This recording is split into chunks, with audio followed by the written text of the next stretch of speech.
let's enjoy this happy day. Eid Mubarak, come on, let's celebrate.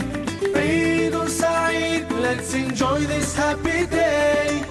Eid Mubarak, come on, let's celebrate. Eid Saeed, let's enjoy this happy day. Welcome back, ladies and gentlemen. Starting off our discussion with Mrs. Mahmoud right away. Mrs. Mahmoud, now, before we start talking about the Lesser Bearing Feast, Eid al-Fitr, and talking about what it symbolizes and everything that is associated with the feast, let's take one step to, one quick look to review the holy month of Ramadan. Now, everybody else understands all the things people do during Ramadan and all the prayers and all the fasting. But what would you say are the main things that people should learn to save from the month of Ramadan? The things that people gain during that month and should also focus on keeping it and saving it to after Ramadan? If there is only one thing that I could mention here about the month of Ramadan, let me start with the power of the message of the month of Ramadan. Like any other ibadah or of the 5 pillars we have, like if you come deeper to think about it or to have a closer look, you will find there's only one thing that could be in common with the 5 of them, which is like self-control. Mm-hmm. So basically, like, this is coming to you like it's as a guest during the whole year, or the months of the year for Mm-hmm. you to start to practice by dedication yourself and your intention and deeds toward this high goal, Yes. which is to please Lord, to please Allah subhanahu wa ta'ala in everything you do. So if you start with self-control, and you start to discipline yourself because you want to be your best in everything, right? Yes. Because it's it's well, how you could say it, like there is extra in everything. Mhm. Like despite the months of Ramadan is the months of generosity, and we want to do lots of good deeds and help lots of people. Meanwhile, we could feel that we are not alone who's having this like around, like everyone's trying to do their best in terms of like prayers, fasting itself, prayers, making dua, or trying to be close or please Allah in everywhere.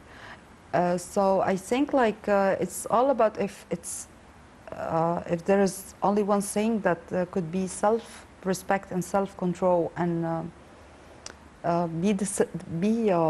trying to discipline yourself more. Like if this is what you get from the holy months and you start to live with it, I think it's a great benefit for your own sake. Yes. Okay, so let's take it one step at a time. So now we're celebrating the Lesser Bearing Feast. What does it symbolize? I mean, we all eat the cookies, we all visit our loved ones, family members, relatives, friends. We do a lot of fun things, but what does it symbolize, other than it's the end of Ramadan? What does it symbolize? What should we learn from this feast? It's the same way we learned other things during the holy month of Ramadan. The power of gratitude. So, like it's the time of like you said, like the joyful time of the year for the Muslim nation to unify as if they are one heart, and to get along together. Whoever is in need,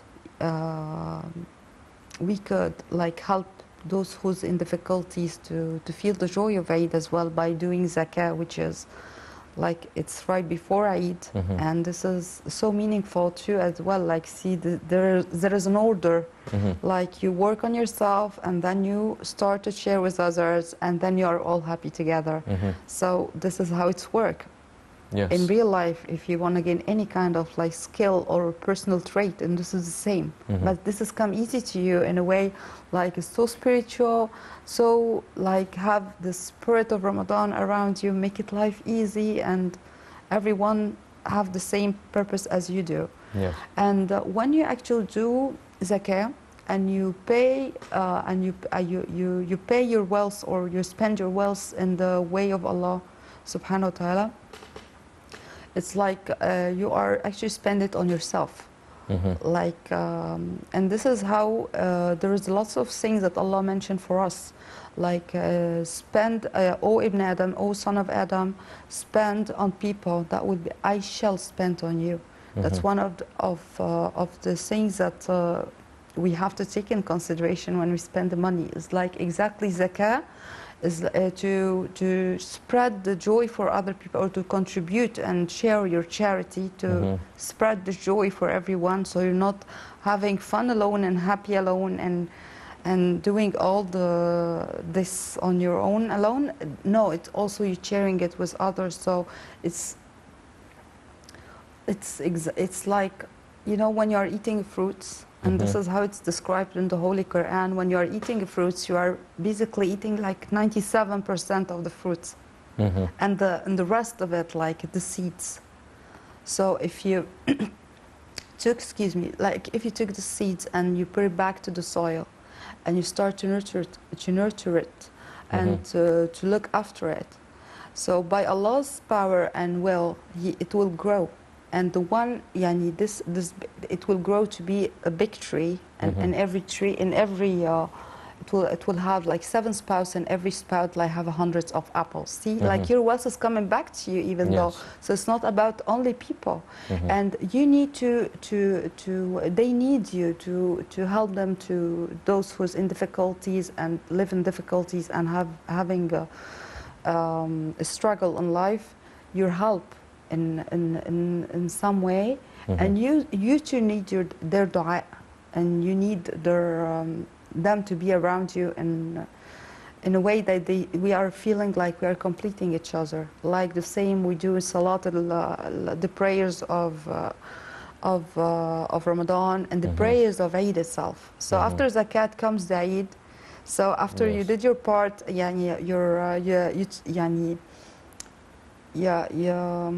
like you worked on yourself, you dedicated yourself to do a hard job and hard work on yourself during the months of Ramadan in every aspect you could. And then you contribute the good with others and share the good with others. Now it's time for you for your rewards. Yes. For here comes like the power of gratitude, that like it's a sort of thanking us. Like one of Allah's name is the Shakur. So He's thanking us for the work we accomplished by practicing every day in Ramadan. Yes. And that's gonna need that we gonna thank back, or being grateful back, in the way we are happy and feeling blessed, put on our finest clothes, eating our finest food, having the kids are playing on the playground, we having a family gathering, everybody's happy around, not only you. Yes. Well, Mrs. Mahmoud, you've lived a big part of your life as well abroad, outside of Egypt. Yeah. And you've also spent a lot of time here in Egypt. Now, is it different how people are celebrating the feast abroad than it is here in Egypt? What are the differences? What are the similarities? Do people do the same things? Do they appreciate the feast and the meanings of it, as you've mentioned? Do they appreciate it and understand it and implement its values the same way? Is it the same over time, or did a coronavirus pandemic, for instance, change the way people are celebrating, be it abroad or here in Egypt?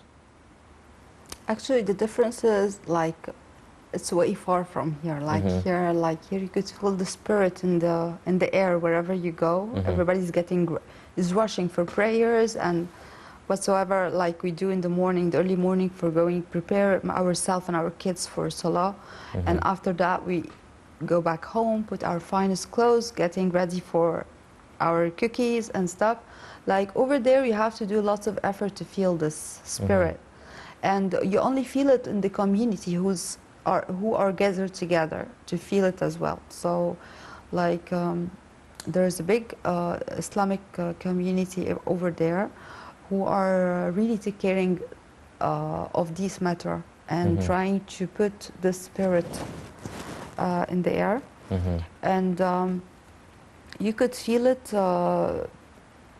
mainly in the mosque in the early morning when you're seeing so many cultures are celebrating with you at the same time. We are all praying together, the same prayers, and afterwards we could go for a potluck or gathering together, and everyone having their own dish and going to the park or a picnic or whatsoever. That's make you feel Eid, but you have to do an effort. It's not like here. So that's the only difference, I would say. Yes. Well, you've mentioned that one of the things that people should garner and reap the fruits of during the holy month of Ramadan is really disciplining the self, disciplining one's soul, because when you fast, you're not indulging the body in its own pleasures, as they may say. Now, how can we actually try and maintain this disciplining of oneself and the disciplining of the soul during feast and after? Because by nature, during the feast, we eat the best food, we wear all the nice things, we meet people, that's so right. which is good. Like, but how do we find that balance? Okay, like that's so right. Again, like before I start in this part, like the Prophet Muhammad ﷺ said, for the person who's fasting, two joyful or two happiest moment, the one when he's breaking his fast and the one when he's meeting his Lord. So it's good, like you are breaking your fast every day in Ramadan, so that's good. Yes. They are having this happiness with gathering again with your family and loved ones and having your finest food, and the big break or the after words break, the Bayram one. So when you break your fasting and feeling happy about it and enjoy the time with your family again, and everything you do as a tradition for your family and your culture depend on. So I think like it's Ramadan shows you a lot about yourself, like shows you a lot about what you are capable of. You should be deciding this after Ramadan. Yes. Like what you used to do all the time and you stop it in Ramadan. What you didn't do before Ramadan and you start it in Ramadan, and you are mentoring yourself or monitoring yourself about what really I need to take with me, like in my travel after Ramadan, and to keep it up because it gives me a high spiritual, for example. Like I felt more spiritual, I felt more disciplined, more self-control, more calm. Like it's not about fasting, I guess. It's not about food. It's like when Ramadan is starting, like we usually put a plan for worshipping, not only for fridge, you know what I mean? Yeah, we put a plan for fridge because we want to save time for ibadah and worshipping. Yeah, I know, but that's so smart. And nowadays, we all the ladies teaching each other how to save your time and power for giving more time and power to ibadah and staying at night late, and because next day you're gonna be fasting. So it's good to learn more about yourself. I think this is the power message of Ramadan, the power of the Ramadan has a powerful message, more than you stop eating during the day. Yes, definitely. And it's about everything. It's your good deeds, how kind you are, how sweet your talk, how you're trying to please Allah, and dedicated every single thing you do. Like he's watching the whole year, by the way. Not only Ramadan, the only thing that he put you in an atmosphere to make you feel that the real and true message around worshipping, that I want you to be happy, I want you to feel barakah. And you could take it along with you if you insist, or if you're sharp enough to do it If you want to feel the same spirit, you could take it along with you. But it starts here with barakah and blessing and stuff like that. You could never feel it in the rest of the year. You Yes. only feel it in the starting of the months, and it's end with the end of the months. So first of all, I think it's allowing you to learn more about yourself, and you are capable of doing things when you are dedicated to something, yani, more bigger goals than you are. And I think, yani, it's helping a lot about having this calm and about your reaction.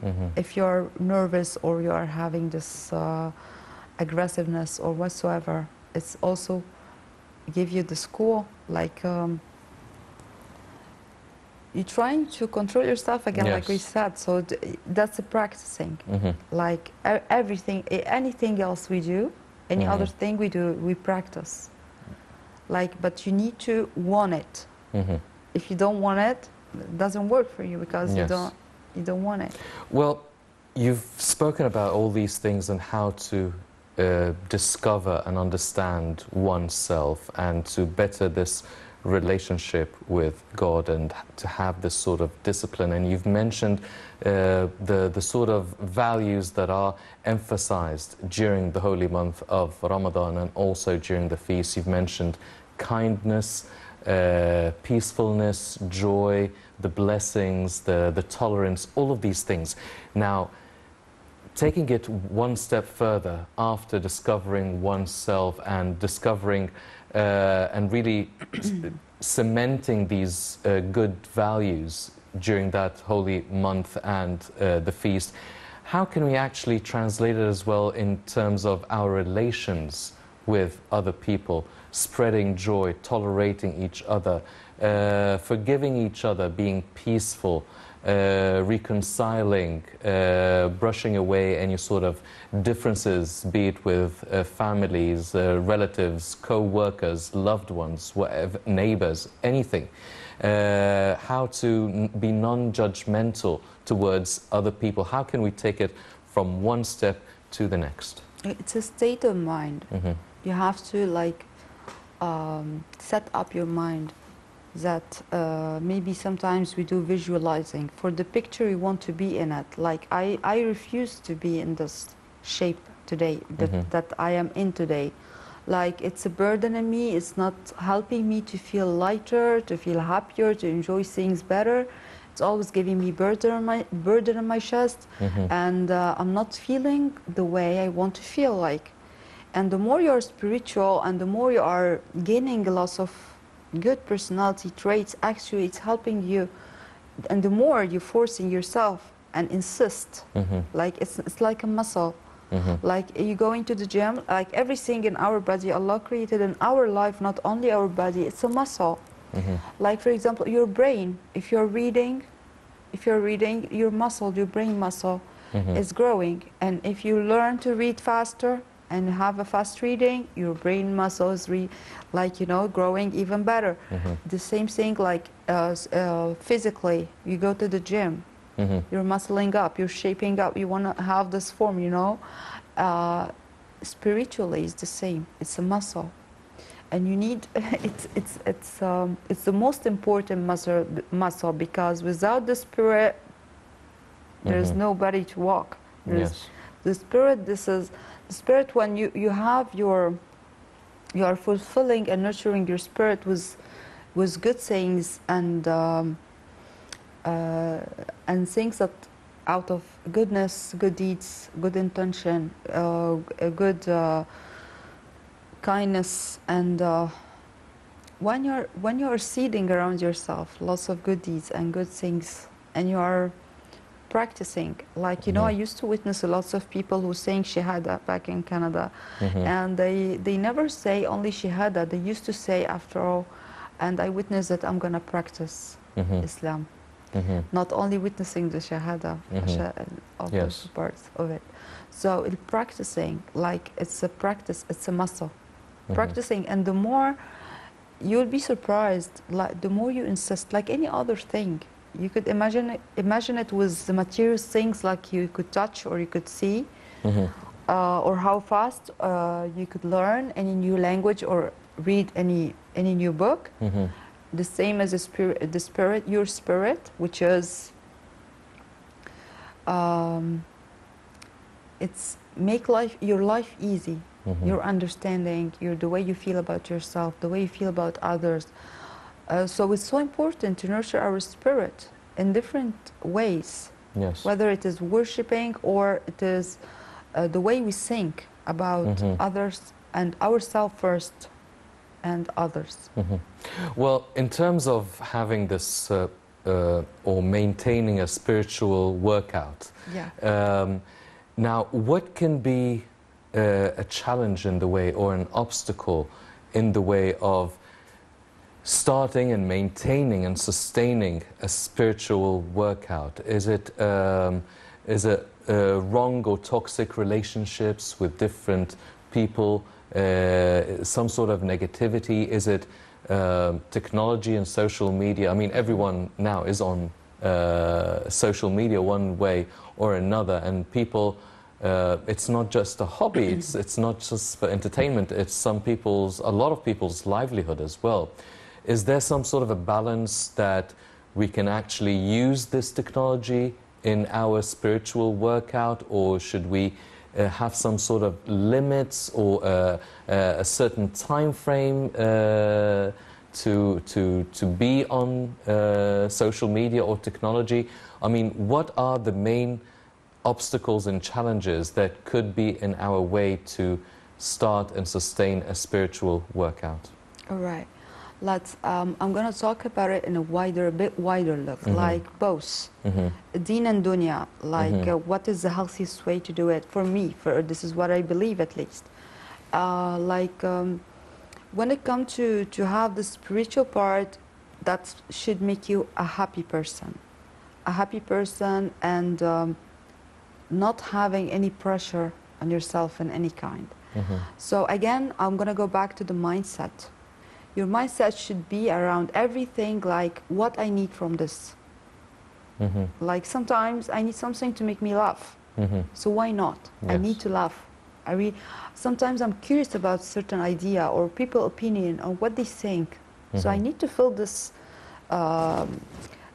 curiosity, because like the more you know, the more you grow.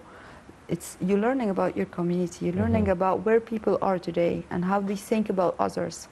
It's a fact we are living in. You could not like put yourself in a bubble and live as there is nothing happening around. No, you know you, and you know what you want from everything around you. Like from the TV, I know that's my program, and that's it. On the social media, I know like I'm just checking everything, like I'm passing by, checking what I need to do, check if something interesting, like religious, humor, something like suspense. Yes. Okay, I just take and quit. I don't have to stick in it in an addicted way, because it's an addiction. It's like drugs, it's like whatsoever is not good for our lives. We have to cut it out and we have to get rid of it. Like you have to be the one in control. Yes. Not the thing is controlling you, like smoking, like whatever. You know what I mean? You know where I want to go with that, right? Yes.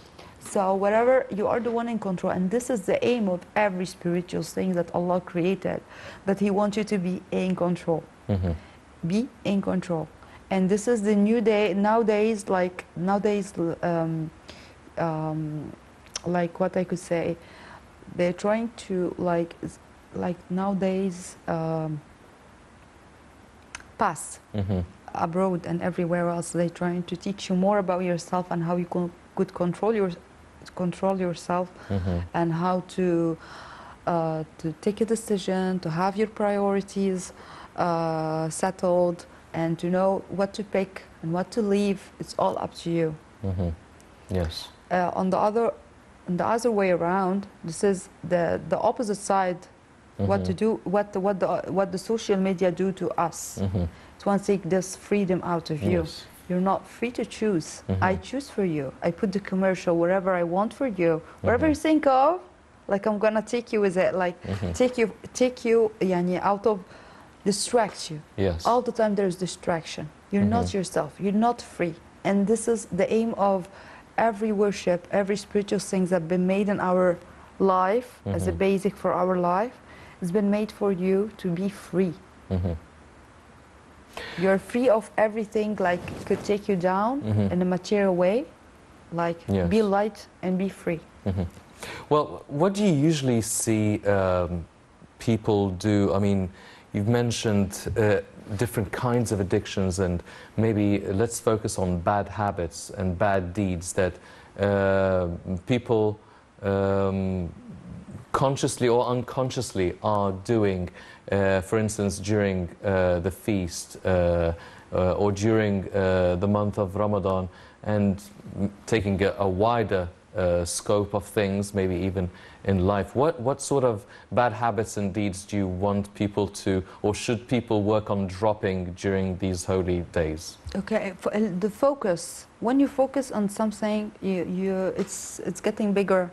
You focus on the food. So the food is the main thing for the whole day. Yes. So no matter where we go, we are trying to figure out what we're gonna eat, how much we're gonna eat, from where we're gonna eat. But if you focus in spending more lovely time and enjoying and having like a kind of activities that could keep a memory after all in every Eid with your family and having picture about it, but not the activity for the picture, the activity anyway. Yes. Yeah, and then that's that you're trying to build, you spend on building a memory, a good memory, better than spending on your waste. Yeah.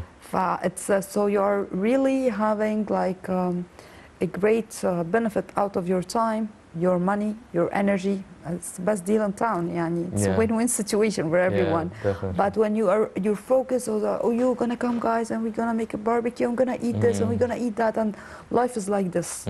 And this way, and then we end up like all sleeping and nobody could enjoy or do any, there is no more plan. Yeah. Wait. It's siesta for the rest of the day, basically. Yeah, that was the deal. Yeah. It's to eat. Yeah.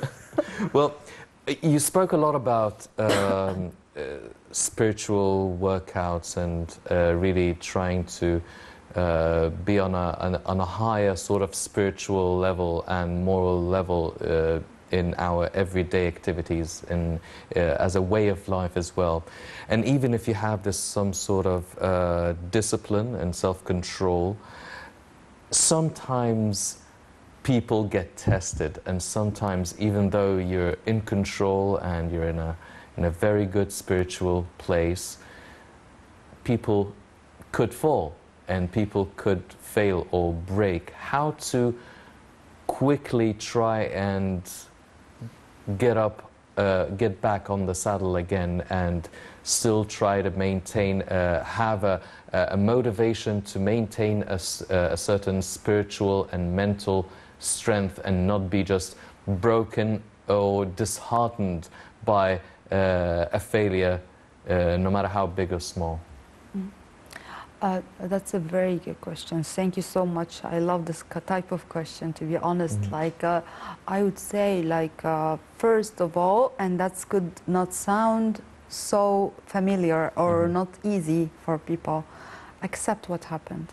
Love it. Love it the way it is. And so what? So what? It happens to everyone. It happens to, it's not only me. Everyone has their good days and bad days. Sometimes it's sunny, sometimes it's shiny, sometimes I'm down in my bottom, right? So I need to get up, dress up, and show up, right? Yeah. So it's not about, like, if, again, remember when I told you about the focus? The more you focus on one thing, how bad it is, it's getting bigger, bigger than you are. Never never give anything the power to be bigger than you. You have to, you're the one who is in control. You have to, like, pat yourself a bit, comfort yourself, tell yourself it's okay, it's fine. We did it before, we're gonna do it again. Okay? Like, we've been through a lot. Yes. Like, and I could still do things like better, and I'm still learning, and so on. This is, you're inspiring yourself internally, and you're helping yourself out to feel better, to calm yourself down. Okay, if it's better than the pity of others or interference of someone who's gonna say something that inconvenient for you, and then you're gonna end up like worse. You know what I mean? Yes. But sometimes when you help yourself up quickly with acceptance and maintain the practice the skill of neutralizing, not for everything, for this kind of matter who could break you or could make you feel worse about yourself. There's other things we have to consider, and we have to take an action about it. So we have to know when to neutralize and when to take it out of consideration. Yes. Well, if we're neutralizing it or trying to get back up again, when do we have to sort of do it individually, depending on ourselves, and when should we go and ask for help from other people? Because, and obviously, so many people could get easily demotivated, frustrated, or depressed, and mental health is quite a big issue and a big concern to many people around the world. So when do I have to do things on my own and depend on myself and work on getting myself back up again, and when should I go and ask for help and reach out for help? Yeah. When you should ask for help, you should ask for help anytime you need help. You know that you could not even understand what's happening around you right now. Your vision is not that clear. You could not get it really. You're so emotional. You're so into a shell. You could not like lock up yourself and understand what's really running around you. So this is when you need to seek help and to find out a quality of help, not any kind of help. Like the help could make it worse sometimes, and we all know that. And I've been there, by the way, so many times. Yes. You can count forever. From the wrong people. And I needed help. Who could help me? So actually that gave me extra strength, and in the beginning it usually is so hard to understand, and it's not easy, and you feel all of your weakness, or you're reaching your bottom, the bottom of your bottom, and you could not even breathe, take your own breath. But eventually, or the good news about it, that when you keep trying, it's never going to come to you easy. You have to go after it. So you have to keep trying one method and another and another and another till you figure out what's really matching you. And every day you're trying and you are in pain, actually, like they used to say, there's no pain, no gain, and no pain, no gain. But the pain that's happening to you today, and you think that it's really the worst thing ever on earth. This is what's make you strength tomorrow, and this is the real fact in all history. Yes. Like we could read and see lots of stories, and Chicken Soup for the Soul, and lots of this book of Dr. Phil. Like you could see, like every pain, it turned to be gain. So don't make it the least you could do to yourself. Don't live as a victim. Don't live as you could not do anything. Just keep on trying. If you could not speak to yourself in a good words, just don't speak to yourself. Yes. Focus in doing. Well, Mrs. Mahmoud, now one final question. We are celebrating the Lesser Barium, Eid al-Fitr feast, marking the end of Ramadan. Now we spoke about many things, spoke about the good deeds, the bad habits, the discipline, the spiritualities, the values, the things that we've learned during Ramadan, and the things that we are learning from the holy 3 days of the feast as well. Now, what would you want to say to the people now? What should people focus on? make sure to apply in their lives and enjoy, how to really enjoy these 3 festive days celebrating the feast, and what should we try and avoid and keep a distance from? The only one thing I'm going to say about the feast is to try to use the power of giving, because when you give, you will get, always. And when you give happiness and you're part of it, part of this happiness, and you're trying to spread it everywhere, it will come back to you somehow. And finally, like, be kind, be generous, be helpful, real helpful in a way that is meaningful. Yes. And when people are finding it very hard to do these good things because they're being subjected to the opposite of the things that they should be giving, how should they still be motivated and still to give, even though they might not be receiving the love that they should give, the kindness, they're not receiving the kindness that they should give, the generosity, the empathy? How should people, how can one give these good things even though they might not be receiving them? Actually, I'm gonna say a missing part in the months of Ramadan, even our supplication, our dua. It's meant to be for all of us together. You are praying for me and I pray for you, and we are all making supplication for all of us together.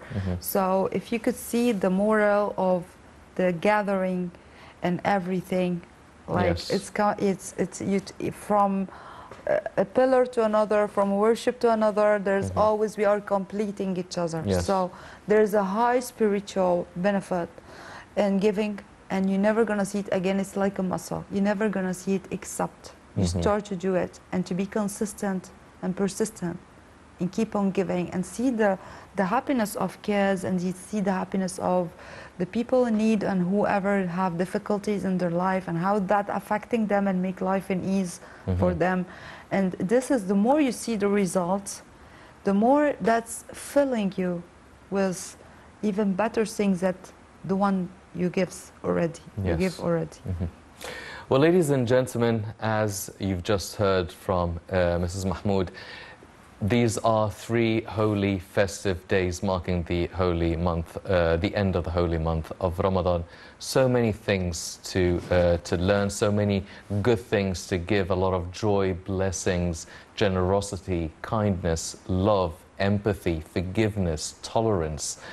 All these things are things that are really highlighting and marking the Lesser Baram feast, marking the holy month of Ramadan, and things that in the middle of all the festivities and the fun and the food and the new clothes and the gatherings and the social events and everything, we should always be mindful of the concept of giving all these things and maintaining your own self and spiritual discipline. Unfortunately, that's all the time we have for this edition of this very special festive edition celebrating Eid al-Fitr here in Egypt and all the Muslim and Arab nations around the world. Before we go, I'd like to thank my very distinguished guest, Mrs. Yasmine Mahmoud, the human development expert, writer and life coach. Mrs. Mahmoud, thank you very much for joining us. Thank you so much for having me. It was my pleasure. It's a pleasure, very much a pleasure. Ladies and gentlemen, please stay tuned for more coming up on Nada International. I'm Henny Saif. Thank you for joining us.